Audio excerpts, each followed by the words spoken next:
এটা হচ্ছে নড়াইল জমিদার বাড়ির ঘাট অর্থাৎ বাধাঘাট। এখানে আমরা সবাই মিলে একত্রিত হয়েছি আমাদের গ্রুপের কিছু সদস্যদের ভিতরে বীজ বিতরণ করব। যে বীজগুলো আমরা পেয়েছিলাম নগর কৃষি ফাউন্ডেশনের পক্ষ থেকে।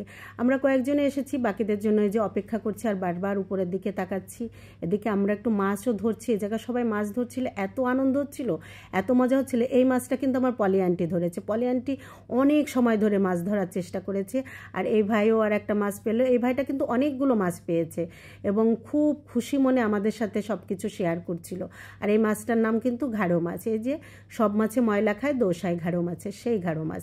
আর এদিকে ট্রলার যাচ্ছে, দেখুন বালি কাটার ট্রলার। এই ট্রলার দিয়ে না বালি কাটে নদীর। পরে নৌকায় চলে আসলাম, নৌকায় উঠে সবাই মিলে একটু ফটো সেশন করছিলাম। আর মূলত আমাদের উদ্দেশ্য ছিল যে একটু ঘুরবো, মজা করব, আনন্দ করব আর বীজ বিতরণ করব। একঘেয়েমি জীবন, একঘেয়েমি বীজ বিতরণ, গাছ বিতরণের থেকে একটু ভিন্ন কিছু করতে চেয়েছিলাম।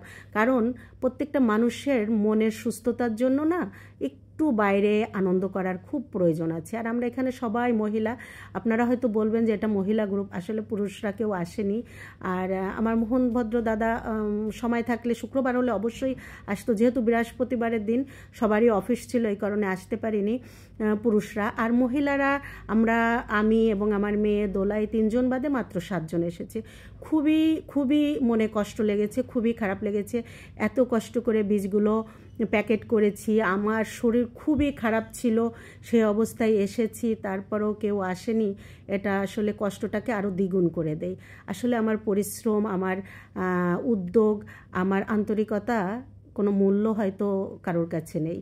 খুবই এটা কষ্টজনক। যাই হোক, তারপরেও আমরা যে কজন এসেছি অনেক মজা করেছি, বীজ দিয়েছি। যারা আসেনি তাদের জন্য বীজ রুবাপু কিছু নিয়েছে, রানিয়াপু একজনের জন্য বীজ নিয়েছে, আমার কাছেও যেগুলো ছিল আশেপাশে কয়েকজনকে দিয়েছি। দিয়ে খুব মজা করে আনন্দ করে এবার ফিরে আসার পালা। একে একে আমরা বাড়ি ফিরে আসছি। আমাদের নৌকার টাকাও শেষ, আমাদের সময়ও শেষ, বেলাও শেষ।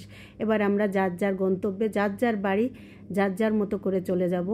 আর শুধু এখান থেকেই আমরা বিদায় নিয়েছি তা না, আরও আমরা হাটের ভিতর গিয়েছিলাম। আজকে হাটবার ছিল, ওখান থেকে আমরা ভুট্টার বীজ, তারপরে স্কোয়াশের বীজ এগুলো কিনেছি, মজা করেছি। তারপরে আমরা বাড়িতে ফিরেছি। যারা আসেনি তারা আসলে মিসই করেছে।